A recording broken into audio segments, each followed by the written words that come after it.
Você é criação do próprio Deus,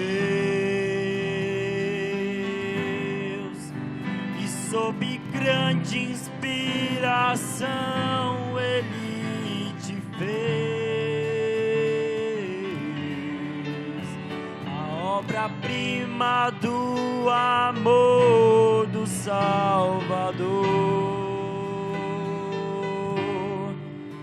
Tu és um príncipe em terra de plebeu, por isso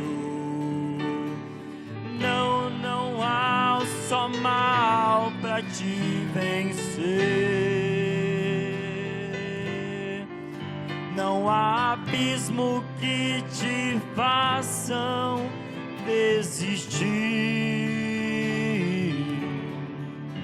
Se cansado ainda assim, é certo que desta fila tu jamais irás sair. Você é a criação. Você é criação do próprio Deus, e sobre grande inspiração Ele te fez, a obra-prima do amor do Salvador. Tu és um príncipe em terra de plebeu, por isso não há só mal pra te vencer. Não há abismo em que te façam desistir. E se cansado ainda assim, é certo que desta fila tu jamais irás sair. Desta fila tu jamais irás sair. Glória a Deus.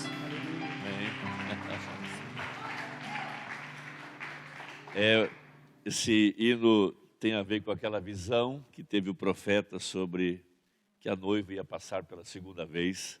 E essa é a confiança que nós temos de que Ele preparou o povo para não tropeçar, não cair. Haverá uma noiva de pé para a hora do arrebatamento. Amém?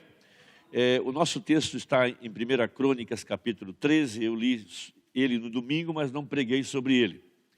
Quero falar um pouquinho sobre ele nessa noite. Eu até, depois que eu fui para casa, eu comecei a pensar no que eu tinha pregado. Eu repeti o que tinha pregado na quinta-feira, porque eu queria deixar aquele ponto bem saliente sobre o propósito de Deus. Depois uma pessoa me escreveu dizendo que ela nem vinha no culto naquela noite no domingo, e acabou vindo, e foi exatamente o que ela precisava ouvir para levantar sua fé. Então a gente vê que Deus tem um propósito com cada coisa que Ele tem preparado, que Ele tem na sua mente. Vamos nos pôr de pé então, amados. Deus possa acrescentar nossa fé nessa noite. E eu quero falar um pouquinho sobre esse tema, tentando fazer um serviço para Deus fora de sua vontade, mas também aprender um pouquinho sobre que todo o movimento de Deus no meio da verdadeira igreja, que a gente chama isso de um avivamento, tudo isso não vem quando nós queremos, mas isso está tudo planejado na mente de Deus, e Ele trará isso a seu tempo para produzir fé na igreja, para levá-la à condição para o arrebatamento. Nossa meta é ser transformado. Nós sabemos que entre a aparição do anjo que veio a Abraão e logo em seguida a queima de Sodoma, nesse meio não houve outra coisa a não ser a transformação de Sara e Abraão. E é isso que nós estamos esperando. aquilo lá é apenas um tipo do que aconteceria conosco aqui no tempo do fim. E nós sabemos que em São Mateus 17, Jesus elevou os discípulos, Pedro, Tiago e João, a um alto monte, e ali ele mostrou sua segunda vinda, e ele estava lá, debaixo da inspiração, quando o de dentro veio para fora. O mortal foi tragado pelo imortal, num abrir e fechar de olhos. Isso é o que a Bíblia tem dito, e nós estamos aqui para batalhar por essa fé. E isso é uma fé que vem pelo ouvir e ouvir a palavra de Deus. Ela não vem de outra forma, não é uma emoção, não é uma sensação, não é uma imaginação. Por isso temos a Bíblia, temos a palavra pregada pelo anjo de Malaquias 4, para trazer esta fé de arrebatamento. E estamos trabalhando por essa fé, e Deus tem uma maneira de nos testar, nos colocando diante de desafios, para que vivamos num ambiente de fé perfeita. Se a gente puder calcular tudo, já não é mais fé, é ciência. Mas se está no âmbito do sobrenatural, então isso é fé perfeita. Ele abre portas aonde não tem portas, ele supra a necessidade, e nós queremos crer dessa maneira. Quando aquilo é para honrar e glorificar seu nome, nós podemos orar e contar com ele, amém? Quando é para vaidades pessoais, não temos nem coragem de orar, mas quando é para fazer a obra avançar, fazer a igreja crescer, trazer glória ao seu nome, ele está pronto para nos atender, amém? Então nós vamos exercitar nossa fé nessa hora. Vamos ler a Bíblia. Esse texto está aqui, foi tomado pelo profeta para pregar essa mensagem, tentando fazer um serviço para Deus. Nós vamos considerar primeiro que Davi não era um profeta, no sentido de que ele era o mensageiro para o seu dia. Havia um homem chamado Natã, o homem a quem Deus visitava. Davi era um rei, não um sacerdote. Então, enquanto ele operava como um rei nesse canal, Deus o abençoava. Mas quando ele quis operar em outro canal, Deus não estava responsável por ele. Muitas vezes a gente quer operar num canal em que Deus não está operando. E a gente espera que Deus faça alguma coisa e ele não vai operar, porque esse não é o canal certo. Cada um de nós opera dentro de um canal de fé. Lembre-se daquele homem chamado Uzá, que muito zeloso foi tocar na arca porque a arca estava caindo e Deus o matou. Parece que Deus é cruel, impiedoso. Não é isso, é que aquele homem estava operando num canal errado. Ele não era sacerdote, ele não podia carregar a arca. Muito embora ele era sincero, nós vemos então que a sinceridade não é tudo. Caim foi sincero quando ofereceu a Deus, Davi foi sincero quando orou, e Deus não vai passar de cima de sua palavra para atender nossa sinceridade. Ele tomará a sua palavra. O que ele quer é que nós entremos nesse canal aonde ele opera. Então Davi cometeu um erro grave. Em vez de ele consultar o profeta sobre o que havia na alma dele, ele consultou os capitães e consultou o povo. Daqui vemos que a voz do povo não é a voz de Deus. Isso é um ditado popular que não tem fundamento bíblico. Sim? A próxima coisa que vemos foi que Davi quis levar a arca à sua cidade, que era Belém. Belém nunca foi o destino da arca, o destino foi Jerusalém. Então às vezes temos uma inspiração, nós estamos muito alegres, estamos muito motivados, porém temos que ver se tudo aquilo está alinhado com a palavra de Deus. Senão estamos fazendo uma obra para Deus fora de sua vontade. É onde entram muitas denominações, muitos grupos, e iniciam movimentos e pensam que Deus tem que abençoá-los. Porém, aquilo está totalmente fora do que Deus pensou para aquela hora. Porque primeiro tem que estar na Bíblia. Não pode acrescentar nada nem tirar nada. Segundo, tem que vir ao profeta. Terceiro, tem a estação certa. Quarto, tem a maneira certa. E quinto, tem a pessoa predestinada através da qual aquela profecia vai se cumprir. Demos o exemplo de Maria, não importa quantas mocinhas ficaram virgens até a sua morte. A pessoa que Deus tinha pensado era Maria. E ponto final. Muito embora ela estava noiva, não pensava que ela seria aquela virgem, tinha crianças pequenininhas que ela tinha que cuidar, porque o José era um viúvo, mas ela era a mulher que Deus tinha em sua mente e Deus cumpriu o seu propósito. Amém? Por isso tem que ser da escolha de Deus, não a minha escolha. Muitas vezes eu escolho errado. Olha a Bíblia, quando os 11 apóstolos se juntaram para encontrar um substituto para o lugar de Judas, eles escolheram Matias. E o que Matias fez? Nada. Não tem nada na Bíblia. Porque ele era uma escolha humana, mas a escolha de Deus era o apóstolo São Paulo. Amém, amados? E teve Davi conselho, antes de eu dizer, eu quero ler, mas com esse pensamento, que isso está aqui para nos dar uma grande lição. Não é para encontrar erros na vida de ninguém. O profeta tomou esse texto e ele traz uma luz para nós. Porque às vezes pessoas sinceras podem estar sinceramente erradas e pessoas ao seu lado pagam o preço porque aquela pessoa fez uma coisa que não estava na vontade de Deus. Olha o tema, fazendo uma obra para Deus, fora da vontade de Deus. E nós queremos fazer coisas que estejam na vontade de Deus. Coisa tremenda é quando você faz algo e Deus vem e confirma aquilo que foi feito. Isso dá uma sensação de estar no lugar certo, na hora certa e ser a pessoa certa. E teve Davi conselho com os capitães dos milhares e dos centos e com todos os príncipes.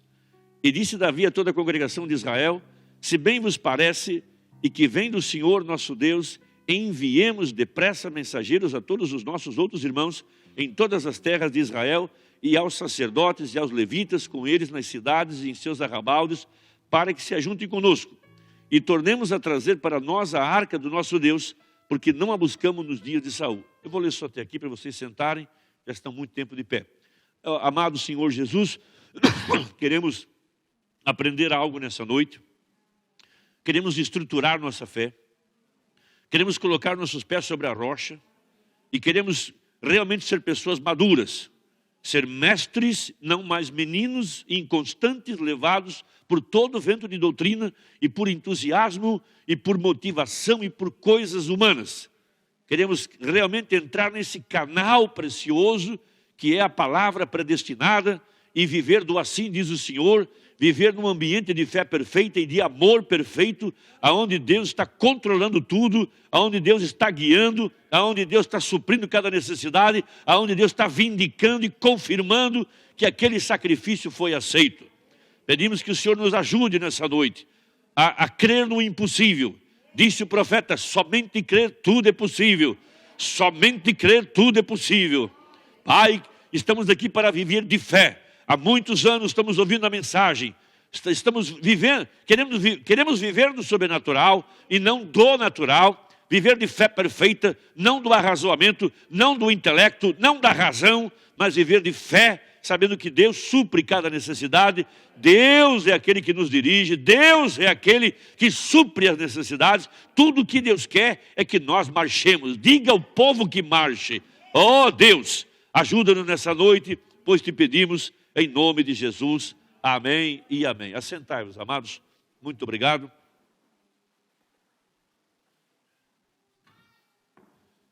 Vamos continuar lendo então.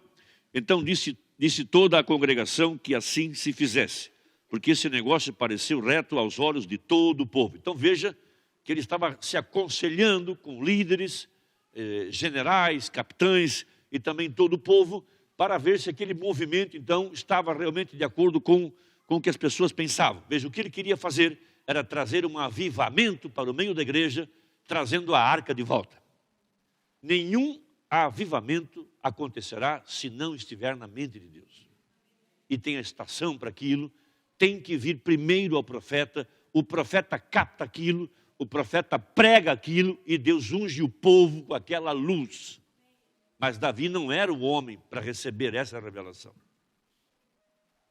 Os capitães não eram as pessoas para serem consultadas. E tampouco o povo. Ele deveria saber o que Natã tinha para dizer, porque Natã era o profeta do dia. A gente tem que aprender isso e crescer e colocar os pés sobre a rocha. Veja, ajuntou, pois, Davi todo Israel, desde Sior do Egito até chegar a Ramate, para trazer a arca de Deus de Kiriat Jearim. Pense que como era uma coisa maravilhosa trazer a arca. Saul ficou 28 anos como rei e nunca pensou em trazer a arca. Davi, um homem espiritual, Davi, um homem sensível, ele queria honrar a Deus e queria que a arca viesse à sua cidade. Tudo isso era algo que, em outras palavras, parecia algo sensacional. Mas ele não podia ter feito nada disso sem primeiro ir a Natã. E Natã, qual é a sua opinião? Eu quero que consulte a Deus qual é a vontade de Deus para que eu possa operar dentro do canal correto. Amém? E então Davi com todo Israel subiu a Baalá e dali a Kiriat Jearim, que está em Judá, para fazer subir dali a arca de Deus, o Senhor que habita entre os querubins, sobre a qual é invocado o seu nome. Então veja, a arca representava a presença viva de Deus no meio do povo. E levaram a arca de Deus sobre um carro novo. Está aqui uma outra coisa que eles erraram, é que Deus tem a maneira para fazer todas as coisas e Deus não muda seu modo e não muda sua palavra. Quando Deus estabeleceu no livro de Levíticos que a arca seria carregada no ombro dos levitas, Deus não tem duas opiniões. É uma só. Deus não está aprendendo. Sacerdotes carregavam a arca, não um carro de boi novo. Não tem que inventar nada, não tem que mudar nada, não tem que trazer novidade nenhuma. E enquanto aquilo estiver de acordo com a palavra, Deus está responsável pela sua palavra. Amém? Da casa de Abinadab, e Uzá e Aiô guiavam o carro. E Davi e todo Israel alegraram-se perante Deus com toda a sua força. Veja como que as pessoas podem estar gritando e saltando e motivadas pela coisa errada. Vocês lembram que eu disse isso esses anos? Ao ano passado eu preguei sobre muita folha e nenhum figo, né? Lembra que eu falei, pessoas cantando e saltando e gritando e assim por diante. Se você vai ver fruto, não tem nenhum, né? Todo mundo grita, todo mundo salta, e quem tem a verdade? Então gritar e saltar e pular, muito embora eu faço, gosto de fazer, mas isso não significa que aquilo está certo. Aquilo tem que estar conectado com a palavra, tem que vir inspirado da Escritura, tem que primeiro vir ao profeta, tem que ter a estação certa para que aquilo seja vindicado por Deus. Amém? Então veja, analisa isso, né? E Davi e todo Israel alegraram-se perante Deus com toda a sua força. Eles não estavam brincando, eles estavam realmente motivados. Em cânticos e com harpas e com alaúde, com tamboris e com símbolos e com trombetas, e chegando à eira de Quidom, estendeu Uzá sua mão para ter mão na arca, porque os bois tropeçavam. Veja, isso é algo que eu penso que o próprio Deus provocou, porque Deus queria ensinar algo. Por isso que muitas vezes congregações entram em problemas, porque homens não levantados por Deus se põem a carregar a arca e matam a eles e matam o povo também. Tem que ser homens escolhidos, tem que ser homens que estão na linhagem sacerdotal. Então se acendeu a ira do Senhor contra Uzá e o feriu por ter estendido a sua mão à arca e morreu ali perante Deus. Eu creio de todo o meu coração que era um homem sincero. E um homem santificado. E um homem que levava as coisas a sério. Porém Deus não muda seu modo e Deus não muda sua palavra. Que lição temos aqui? Amém? E Davi se encheu de tristeza de que o Senhor houvesse aberto brecha em Uzá, pelo que chamou aquele lugar Pérez Uzá até o dia de hoje. E naquele dia temeu Davi ao Senhor, dizendo: como trarei a minha arca de Deus? Pelo que Davi não trouxe a arca à cidade de Davi. Então aqui um outro erro que ele estava cometendo era trazer a arca para Belém. Belém era o lugar onde Davi tinha sua casa, onde ele tinha nascido, onde nasceu Jesus, assim por diante. Esse nunca foi o destino da arca, o destino era Jerusalém. Que grande lição temos aqui. Sim. Porém a fez retirar a casa de Obed-Edom, o Gate. Assim ficou a arca de Deus com a família de Obed-Edom, 3 meses em sua casa, e o Senhor abençoou a casa de Obed-Edom e tudo quanto tinha. Veja, a presença da arca, mesmo que temporariamente, mesmo que de uma forma temporária, mas ela abençoou a casa onde ela foi depositada. Agora, isso nos ensina muitas coisas tremendas nessa mensagem, tentando fazer um serviço para Deus. Urbana mostra algumas coisas muito importantes a partir do parágrafo 131. Veja que coisa interessante.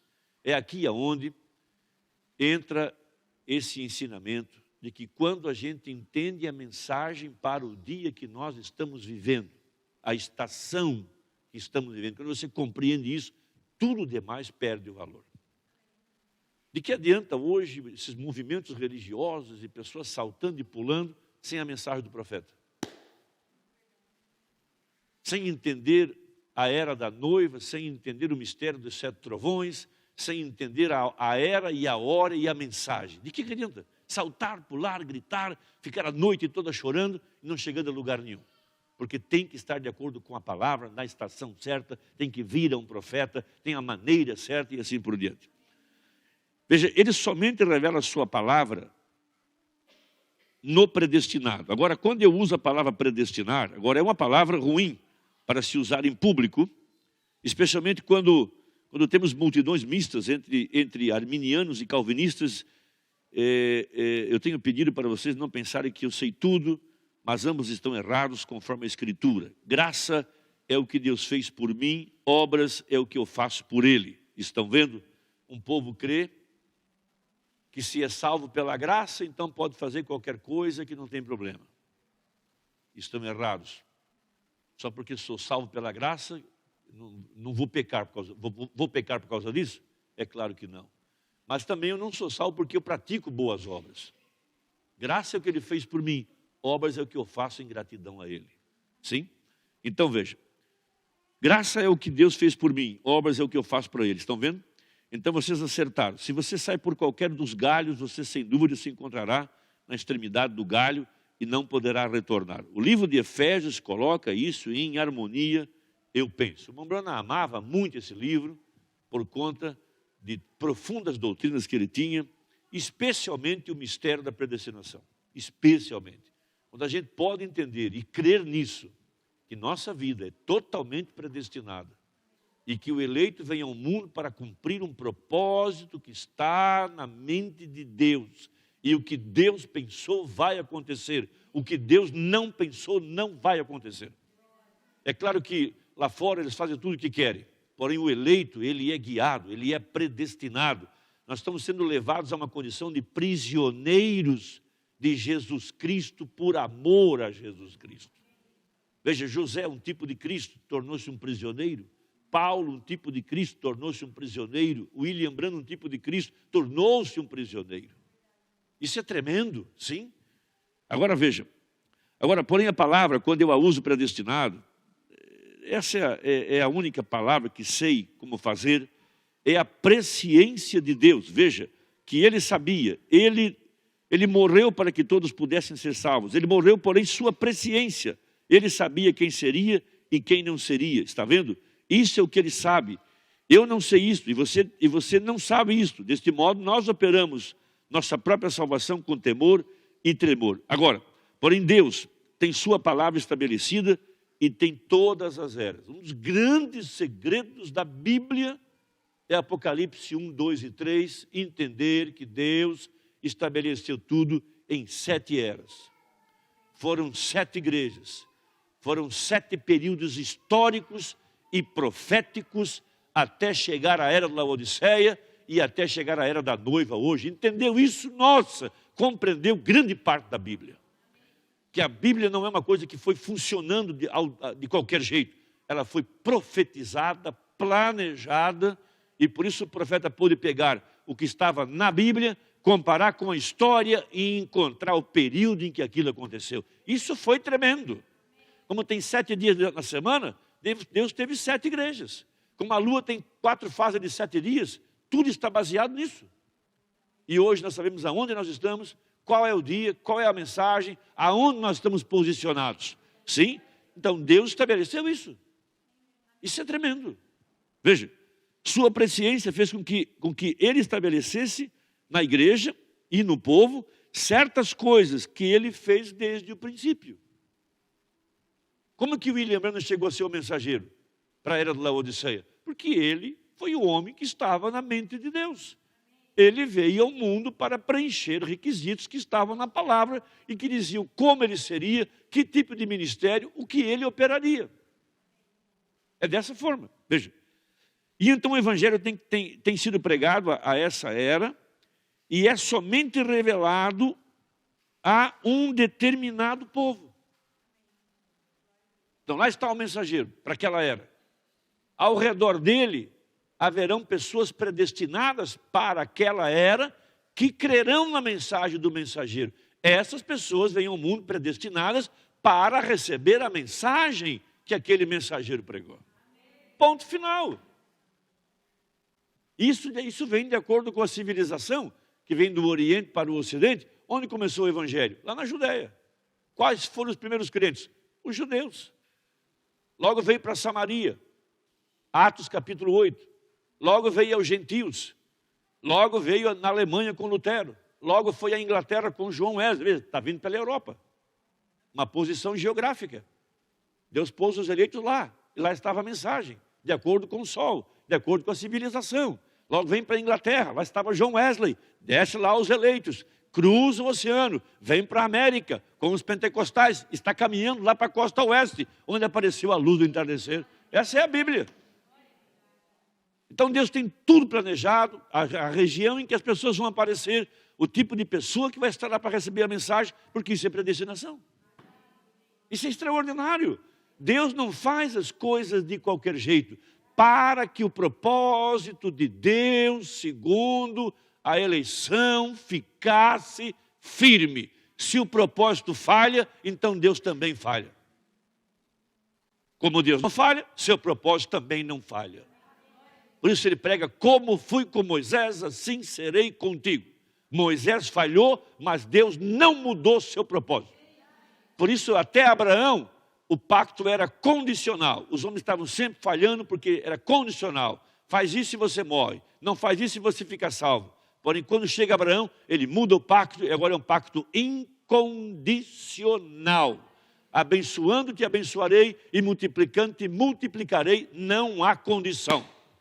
Toda relação, seja uma relação de amigos, seja uma relação matrimonial, não importa que relação seja, se há condições naquela relação, o diabo vai entrar ali e vai quebrar as condições para romper o pacto.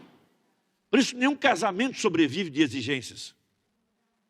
Marido e mulher que exigem muito um do outro, que vive se vigiando, botando regras, o diabo vai entrar ali, porque disse o profeta: a maneira do diabo é fazer com que alguém faça algo contrário ao que o outro pensa, ou dizer algo contrário ao que o outro pensa, e está feito choque. Um casamento só sobrevive se ele for incondicional. Não houver cobranças, onde há o perdão, onde há misericórdia, onde existe graça, onde há o amor de Deus, aí ele é pela eternidade. Uma amizade que não tem condições, que não há exigências, que não há cobranças, ela dura por muitos anos. Porque ela é incondicional. Não é porque a pessoa não falha. Ela pode falhar e você continua amando. Ela pode falhar e você continua compreendendo e tem misericórdia. Isso dura, porque não há condições. Agora, põe condições, o diabo entra ali e acaba com aquilo. Então Deus, sabendo que o homem é uma falha por completo, traz um pacto incondicional. Por isso nós falhamos e Deus não muda seu propósito, Deus não nos abandona, Deus não vai mudar seu desejo, Deus não vai mudar nada. Isso tudo está aqui na Bíblia para mostrar que mesmo que nós falhemos, o propósito de Deus, segundo a eleição, e porque Ele chama, ficará firme. E lembre-se, nós somos um povo chamado a viver de fé na palavra. E nós estamos crescendo a um nível de viver de fé perfeita. Fé perfeita é crer que todas as coisas contribuem para o bem daqueles que amam a Deus. Fé perfeita é acreditar que Ele sabe o teu sentar, o teu levantar. Antes que você fale, Ele já sabe o que você vai falar. Antes que você pense, Ele já sabia. Isso é um ambiente de fé perfeita. Amém? E aí entra o amor perfeito. Parece uma coisa irracional, mas é para ser racional mesmo. É para ser irracional, sim? Então veja. Sua presciência fez com que Ele estabelecesse na igreja e no povo certas coisas que Ele fez desde o princípio. Ele planejou isso. E então o evangelho que tem sido pregado a esta era é somente revelado a esse determinado povo. Pense o privilégio de ser um eleito dessa mensagem. Pense nos milhões que não sabem nada do que você sabe. Não sabem nada da mensagem que você conhece. Nem sabem que Deus mandou um profeta. Nem sabem que tem a era da noiva. Nem sabem que essa era da pedra angular. Não conhece nada. Porque não é revelado a eles. Por que é revelado a nós? Para que você saiba como se aprontar para o arrebatamento. Meu Deus, isso é extraordinário. Amém. Veja,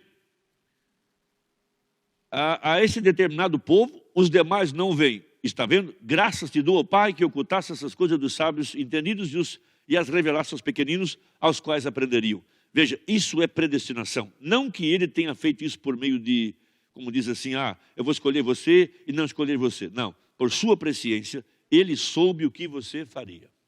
Alguém me pergunta, mas e onde é que fica o livre-arbítrio? Exatamente aí que está o livre-arbítrio. Exatamente aí. O livre-arbítrio existe para que eu faça as coisas de acordo com a semente que está em meu coração. Porque cada espécie produzirá de acordo com a sua espécie. Pode dizer amém para isso? Amém? O mistério está na semente. Peça para uma ovelha ir para a lama para você ver. Ela não vai. A natureza dela não deixa. Agora peça para um porco não ir para a lama. Vai ter problema 24 horas, porque a natureza dele é ir para a lama. Por isso que quando a gente puder entender isso, que Deus está injetando dentro de nós a sua natureza. Olha a natureza de uma semente, aquilo produzirá de acordo com a sua espécie. Se a igreja ela é predestinada para ser a palavra, Deus colocou dentro dela essa semente, ela vai produzir de acordo com essa espécie. Não disse Jesus, pelo fruto você conhece a árvore?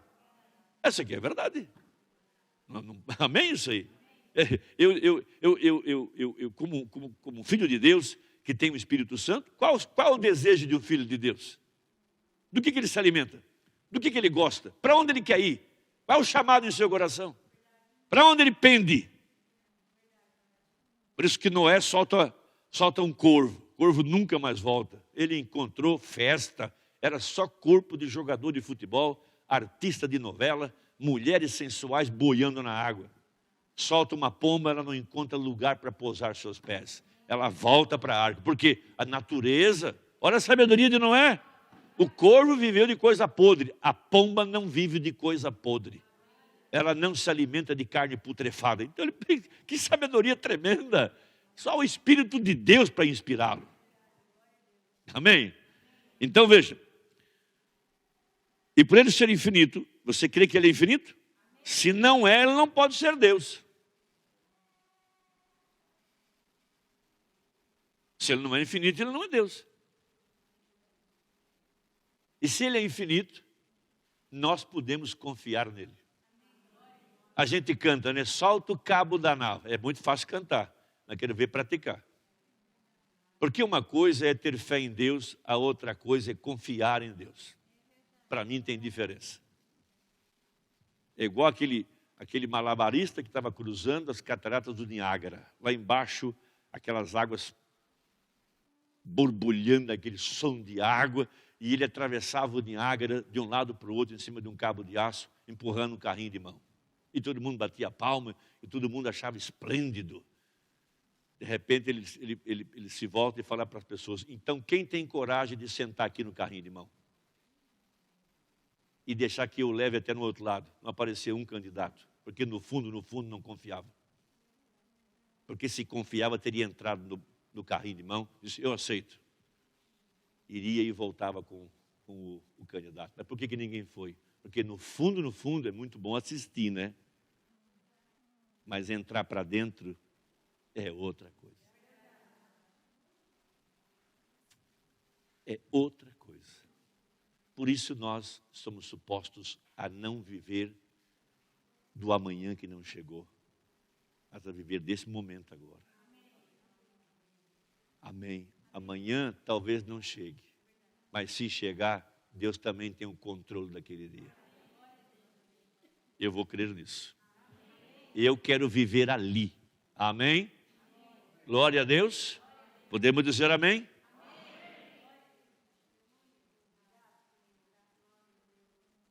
Glória a Deus. Eu fico pensando naquele dia que Jesus Cristo pregou o Sermão da Montanha, mais de 5.000 pessoas assistindo e fora crianças. E ele disse aos discípulos, agora não despede ninguém com fome, deem de comer.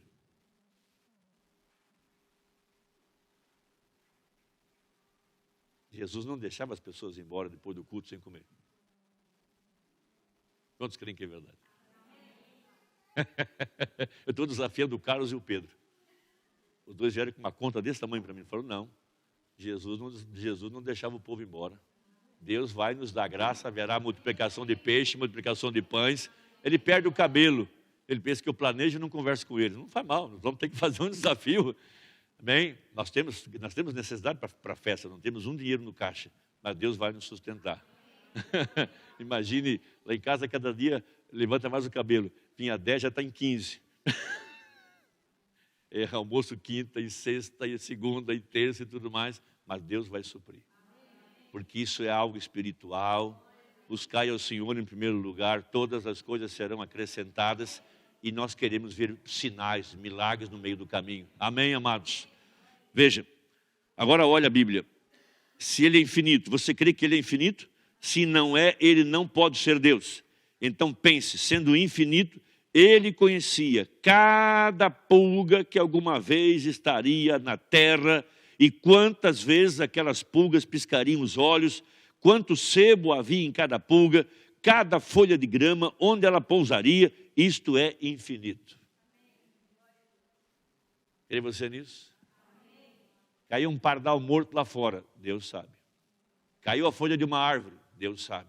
Caiu um cabelo de sua cabeça, Deus sabe. Sim? Nós somos finitos, nós cambaleamos nas trevas. Deus nos comparou a ovelhas e temos de ter um líder. E esse líder não é o homem, esse líder é o Espírito Santo. O Espírito de Cristo entre nós e isso é maravilhoso. Amém. Glória a Deus. Um pouco que o mundo não me verá mais. Veja, seu ser físico foi levantado ao trono de Deus, onde o Espírito estava no trono. Agora Cristo está no trono, Jesus. Um pouco que o mundo não me verá mais. Ainda assim, vós me vereis, porque eu estarei convosco até a consumação dos séculos, até mesmo em vós. O trono de Deus, de Cristo, está edificado no seu coração.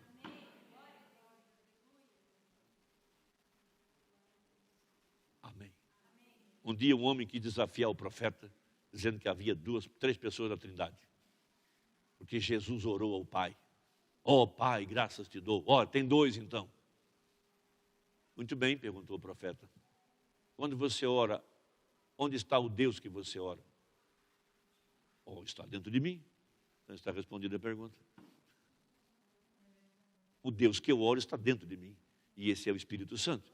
E o Espírito Santo é Jesus Cristo. Eu vou e eu volto para vós. Não vos deixarei órfãos. O mundo não me verá mais, mas vós me vereis.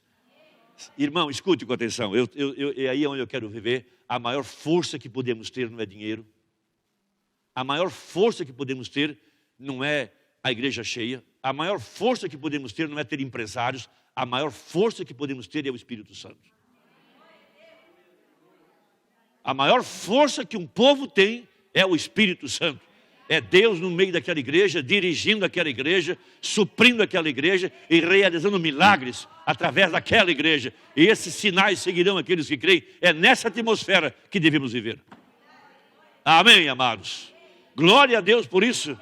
Há um 6º sentido. Há um Deus que faz coisas inesperadas, no lugar inesperado, num dia inesperado, com pessoas inesperadas. Esse é o nosso Deus. Eu quero viver ali, seguindo a um Deus que faz coisas inesperadas, num dia inesperado, de forma inesperada, por um povo inesperado.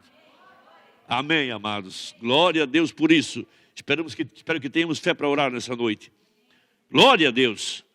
Veja, o mundo não me verá mais, mas vós me vereis. Eis que estou convosco todos os dias, até a consumação dos séculos. O trono de Deus, de Cristo, está edificado no seu coração. E Ele está sentado no trono de Deus, ali onde está o Espírito Santo. Mas no milênio, Ele se senta no seu próprio trono, o que Ele jurou que levantaria este homem, seu filho, filho de Davi, para se sentar no seu trono. Agora, Ele revela essas coisas por sua presciência àqueles que Ele ordenou para essas coisas. Vamos lembrar, o meu assunto. Fazendo uma obra para Deus fora de sua vontade. Nós não queremos entrar nesse canal e nos envolver em compromissos e fazer coisas que não foram da vontade de Deus. Mas o que for da vontade de Deus já está determinado desde a eternidade e Ele suprirá cada necessidade. Amém? O que Deus precisa é de um povo que creia. O que a gente tem que cuidar é estar fora do canal. Eu não vou ficar fazendo planos, depois fico aqui orando, ô Senhor, abençoa meus planos. Nem perco tempo com isso. O que eu quero é captar a mente dele. Senhor, qual é tua vontade? O que eu tenho que fazer? Inspira minha alma. Deixa eu pegar isso, Senhor, como aquela mulher pecadora captou que ela deveria ungir Jesus. Jesus disse, ela fez uma grande obra. Ali tem duas coisas importantes. Primeiro, Deus não pediu que ela fizesse. E nem impediu que ela fizesse. Ela o fez por uma inspiração. Ela entrou num canal onde Deus estava operando. E Deus deu a ela exatamente o que Deus queria que ela fizesse. Amém? Como aqueles reis magos. Como é que eles souberam que cada um tinha que trazer um certo tipo de presente? Um trouxe mirra, o outro trouxe incenso e o outro trouxe ouro. Eles não combinaram? Quando se juntaram, cada um ficou surpreso. O que você trouxe? Eu trouxe incenso. E você? Eu trouxe mirra. E você? Trouxe ouro. Quando juntou, a revelação que cada um tinha estava exatamente de acordo com a palavra. O ouro representa a divindade. Ali estava Deus. Mirra era usada para embalsamar. Sim? O incenso era para prestar adoração e serviço. Sim? Ali estava Deus em serviço para morrer. Era o que dizia aquela oferta. Oh, Pai! Quando a gente pode entrar nesse canal e captar a mente de Deus e saber que o que você fez foi aceito por Deus, oh, que sensação gloriosa que há na nossa alma. Amém? Em 2013, nós planejamos aquela reunião do jubileu, aqui no tabernáculo, a gente achou que viesse umas 300 pessoas, então a gente preparou uma reunião para 500 pessoas. E à medida que foi chegando o dia, e foi chegando e-mail, e foi chegando e-mail, e foi chegando e-mail, não parava de chegar e-mail. Em 2 meses tivemos que arrumar um salão, tivemos que arrumar som, tivemos que preparar comida. No sábado de noite demos 1.200 refeições, uma igrejinha pequena como a nossa, debaixo de um porão, e Deus providenciou 78 mil reais. Foi gasto naquela reunião e não vendemos nada, não pegamos dinheiro emprestado e Deus supriu a necessidade. Por quê? Estava em linha com a vontade de Deus. A partir daquela reunião, muitos pastores passaram a pregar a mensagem para vindicar que aquilo que nós pregávamos aqui em Joinville não era uma invenção nossa, estava na mensagem. Glória a Deus por isso. Então nós temos que entrar nesse canal. Se isso é Deus para nós, Ele vai suprir as necessidades. Agora, não coisas que é para satisfazer a vontade pessoal de alguém, né? A vaidade, não é isso. Então veja, isso eu quero entrar. Agora, Ele revela essas coisas por sua presciência, aqueles que Ele ordenou. Essa palavra ordenar é muito linda para mim. Quando Ele diz assim para Elias, vai a Sarepta porque eu ordenei uma viúva para te sustentar. Ela foi preparada por Deus, em sua casa havia farinha, em sua casa havia azeite, o suficiente para um último pão. Mas Deus queria operar milagres. Deus queria operar o sobrenatural pelo poder da palavra falada. Glória a Deus! É aí que eu quero viver. Sim? Amém! O que seria você com uma última colherzinha de farinha e um último pouco de azeite e chega uma pessoa em sua casa que você nunca vê e ele é meio grosseiro, meio bruto. Olha, faz um pão para mim primeiro. O que você pensaria? Que velho sem juízo. Só tem um pão para dar para o meu filho e ele vai morrer logo após isso. Mas Deus tinha preparado ela. Ela era do mesmo calibre que Elias. Amém? Você conhece a história? Eu quero estar nesse nível de fé. Amém? De simplesmente obedecer e a palavra falada entrar em operação. A farinha não vai acabar e o azeite não vai acabar. Amém? Oh, Pai! Amém? Esse mesmo Deus que fez o avião parar, porque lá embaixo havia uma viúva orando. Oh Deus, onde está o teu Elias? Eu sou a viúva da Bíblia, meu filho está morrendo. Oh Deus, essa é a viúva, aleluias. Pode dizer amém para isso? Esse é o Deus. Amém. Oh Pai, Deus coloca coisas em nossa vida para você exercitar sua fé, para você andar em cima das águas, para você dizer: Lázaro, sai para fora.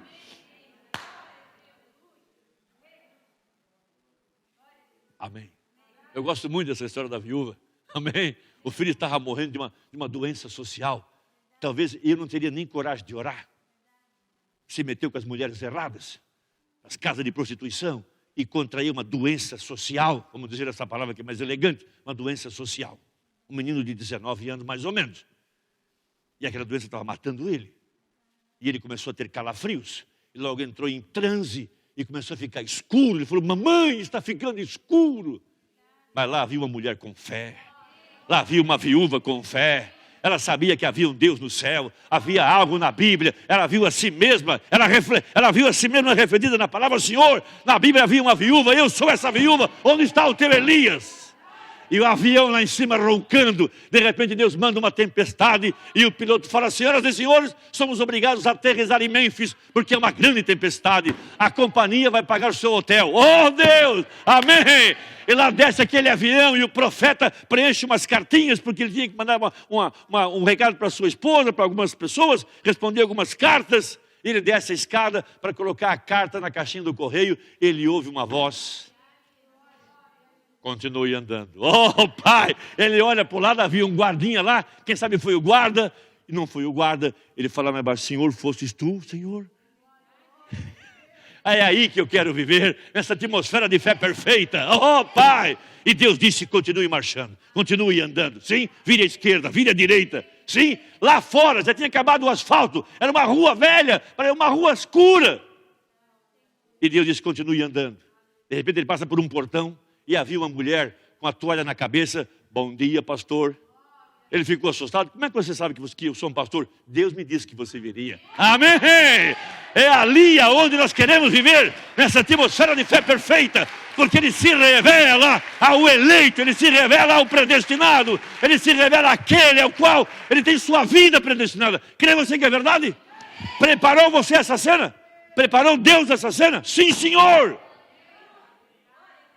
Deus permitiu que o rapaz se metesse em problemas, porque Deus tinha uma obra para realizar naquela vida. Pode que seu filho e o meu se metam num problema, mas Deus tem uma obra para fazer naquela vida, porque está predestinado. Eu tenho que tão somente marchar e não perguntar. Amém. Glória a Deus. Uma boa noite para oração nessa noite, né? Fé, fé, fé para vencer. Sim.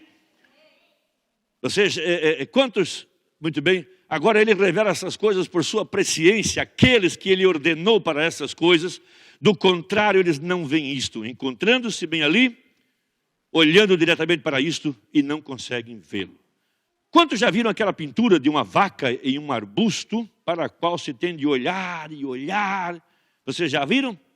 Ou viram a pintura de Cristo em um arbusto, ou no céu, ou nuvens?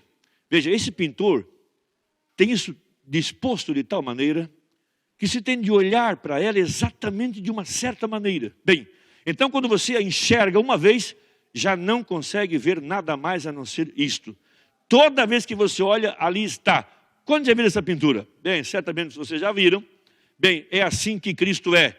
Ele próprio, o Evangelho, a mensagem é, quando você vê a mensagem da hora uma vez, não há nada mais que possa ver a não ser a mensagem. Isso é tudo. Tudo mais terminou, tudo demais é apenas um enchimento. Veja, você vê a mensagem uma vez só, ponto final. Por isso está tudo escrito, tudo predestinado. Há um povo para crer e Deus revela a esse povo. Amém? Vamos orar um pouco, eu acho que já tem bastante para ter fé no coração. Gostaria que lembrasse então da nossa reunião. Lembrasse das nossas necessidades, vamos orar a Deus. Disse o profeta que Deus diz mais ou menos assim: eu quero que você peça para que eu faça aquilo que eu vou fazer. Amém? Isso é oração. Deus os abençoe. As irmãs oram à minha direita e os irmãos oram à minha esquerda, para que as irmãs possam ficar bem à vontade. Deus...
Aleluias. Quão amáveis são os teus tabernáculos, Senhor dos exércitos. A minha alma está anelante e desfalece pelos átrios do Senhor. O meu coração e a minha carne clamam pelo Deus vivo. Até o pardal encontrou casa e a andorinha ninho para si, para sua prole, junto dos teus altares. Senhor dos exércitos, Rei meu e Deus meu. Bem-aventurados os que habitam em tua casa, louvar-te-ão continuamente. Bem-aventurado o homem cuja força está em ti, em cujo coração estão os caminhos aplainados, o qual, passando pelo vale de Baca, faz dele uma fonte, a chuva também enche os tanques, e vão indo de força em força, cada um deles em Sião aparece perante Deus. Senhor Deus dos exércitos, escuta a minha oração, inclina os ouvidos, ó Deus de Jacó. Olha, ó Deus, escudo nosso, e contempla o rosto do teu ungido. Porque vale mais um dia nos teus átrios do que em outra parte 1000. Preferiria estar à porta da casa do meu Deus a habitar nas tendas da impiedade. Porque o Senhor Deus é um sol e escudo. O Senhor dará graça e glória, não negará bem algum aos que andam na retidão. Senhor dos exércitos, bem-aventurado o homem que em ti põe a sua confiança. Amém. Vamos nos pôr de pé um pouquinho então e orar a Deus e então voltarmos para nossas casas agradecidos a Deus por ter colocado nosso coração diante dele, por ter feito aquilo que sabíamos que era certo, vir à sua casa, adorá-lo, louvá-lo, crescer em fé, batalhar por essa fé. A grande graça que Deus nos deu é ter escapado da corrupção que há no mundo. A corrupção dos jogos, a corrupção da música, a corrupção do dinheiro, a corrupção sexual, a corrupção da denominação. Deus nos livrou de toda essa corrupção. Ele arrancou de nossa alma o desejo de coisas erradas, arrancou de nossa alma a cobiça, a prostituição, a avareza, a bebedeira, os vícios foram arrancados de nossa alma. Nós escapamos, glória a Deus, nós escapamos da corrupção. Isso é uma grande coisa. Pense nas pessoas que são consumidas pela corrupção. Não podem passar um dia sem beber, não podem passar um dia sem fumar, não podem passar um dia sem se prostituir, não podem passar um dia sem mentir. Mas nós fugimos, nós fomos tirados dessa corrupção, glória a Deus. Pensa nisso, amém. Pensa que coisa maravilhosa que nós não fomos enganados por esse falso espírito religioso. Veja, eles querem agradar a Deus sem santificação, querem cantar e louvar e bandas, porém sem santificação. Deus veio a nós e mostrou o valor da santificação. Amém, amados? Senhor nosso Deus, agradecemos a Ti, Pai. O Senhor nos trouxe aqui. O Senhor nos deu a graça de cantar e orar e louvar e meditar. E mais do que isso, nós escapamos da corrupção que há no mundo. O dinheiro tem corrompido, a política tem corrompido, o esporte tem corrompido. Oh Deus, as pessoas estão pervertidas por toda parte, mas nós escapamos da corrupção que vem pela concupiscência dos olhos e da carne, da soberba da vida. Pessoas que dizem que podem viver sem Deus, que não precisam da Bíblia, que não precisam de uma igreja, não precisam dos irmãos, não precisam da oração, vivem para desfazer tudo que se chama Deus. Oh Pai, que preciosidade é a santidade, porque Deus, lá em cima, os querubins disseram 3 vezes, Santo, santo, santo é o Senhor dos exércitos. Toda a terra está cheia da sua glória. Ó Pai, obrigado, meu Deus. Queremos te agradecer.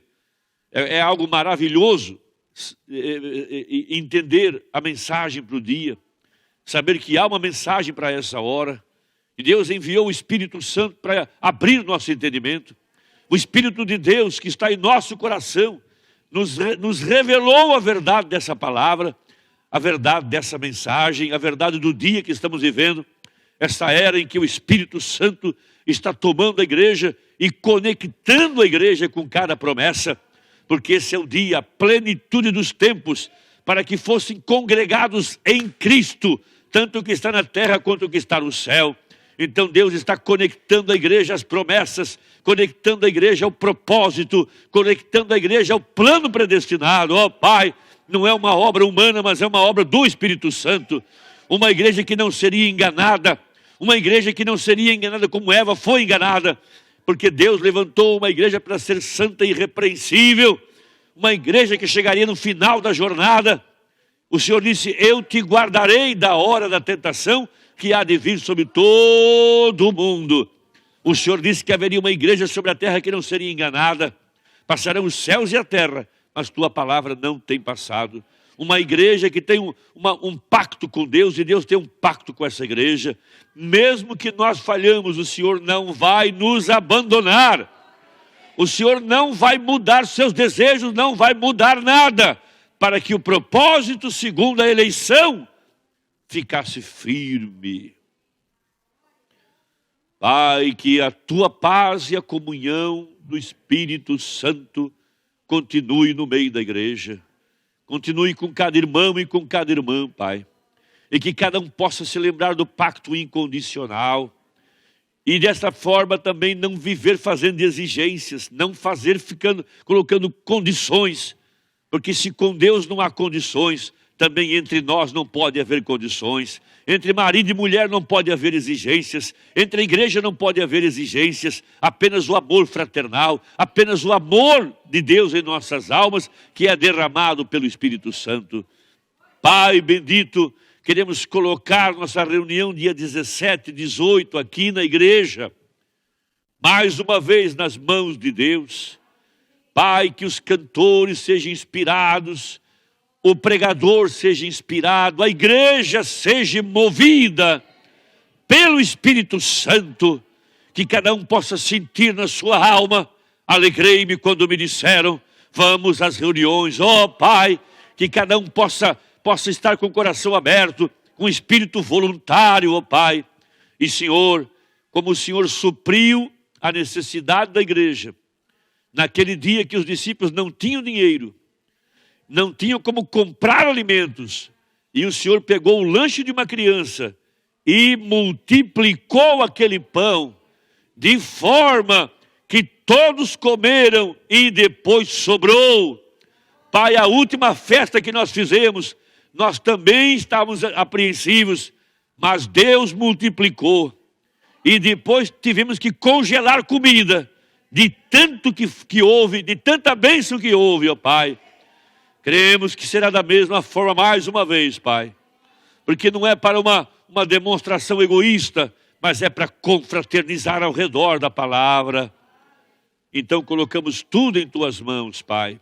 E Pai, mova-nos para as ofertas do final de semana, porque é daqui que nós ouvimos a palavra, é aqui que Deus tem nos curado, é aqui que nossa família é abençoada, é aqui que pessoas têm sido curadas, e é aqui que a palavra é pregada para trazer a fé para o arrebatamento.